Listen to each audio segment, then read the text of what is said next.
Once upon a time, I believe it was a Tuesday when I caught your eye. We caught on to something, I hold on to the... Hi guys, this is a review of Mercy by Jodi Picoult. Okay, this book, as you know, took me forever to read.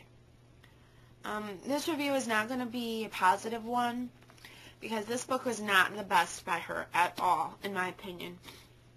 It was very, very slow for me. But let me tell you a little bit about the plot of this book. There's two stories kind of going on. First, it starts out with this man named Jamie is married to Maggie, who is dying of cancer. So Maggie asks Jamie to kill her, so he smothers her with a pillow.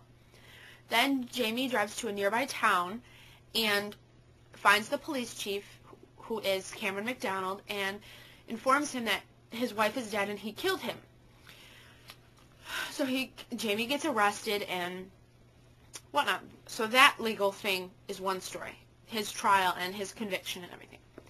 Then on the other side, Cameron McDonald, the police chief of Wheelock, Massachusetts, the town that this story is set in, is married to Allie, who runs a flower shop there. And this around the same time that Jamie comes to town with his dead wife in his truck, Mia, this girl named Mia, comes and ends up actually working at Allie's flower shop. And things transpire, and it turns out that Mia and Cameron are having an affair. And so there's that whole element of the story. So there's kind of two stories going on, but you would think it sounds interesting enough, the general plot, but it's not really. There's a lot going on in the story that doesn't really have to do with anything. Like, there's times where I was reading it and I'm like, what are we even doing? The characters were just kind of there. They weren't really doing anything important, which is really rare because a lot of her books are usually really fast-paced and very interesting to me. But for some reason, I don't know why, this is not at all what I thought. And as I had mentioned in another video, that I was waiting for the ending. Well, whoops. The ending wasn't that exciting either. The part of the trial was only about this much of the book. So, and it was really short. It took so long from the beginning where he comes to a Wheelock until the trial even starts. It's like 3 months, 2.5 to 3 months. So in that time, there's not really much going on in that part.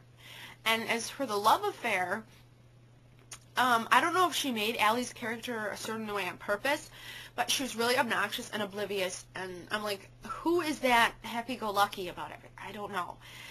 But yeah, it was, like, when I read the back, I thought it was going to be something completely different, but there were parts, I will admit, that were really good, and you wanted to keep reading, but then it would slow itself down again. So I don't know, but a really good thing about this is it has a good moral undertone to it. The mercy killing, meaning how far would you go for someone to kill them if they asked you to kill them. So that was kind of interesting. I wish she would have put more of that topic into it, the whole moral thing into it, but it was in there a little bit, but not a lot. So, and when I read the ending, I was like, what? That was not what I wanted it to do. So, but I think maybe because this is one of her earlier books, I think. It was written in 1996, so I'm like, maybe her writing was different back then, because I know sometimes that is with authors. But I was just so glad I'm done with it, because it took me forever. And it was the reason I couldn't get into it. Like, I don't know. It's not her writing style or anything. It was just the story and how she made it come out I didn't like. So that's this review. I would give it like 2 out of 5 stars, 2.5 out of 5 stars. It wasn't the best at all. Not as good as her other books were. So, if you've read this, if anyone watching has read this, please tell me what you thought of this book. Because for me, I was disappointed in it. And I'm usually really good, like she's a really good author. But this one wasn't the best work. So yeah, Thanks for all my new subscribers as well. I have 113, which is crazy because I haven't been putting up videos all that often. But yeah, so thank you for that, and thanks for watching. Bye!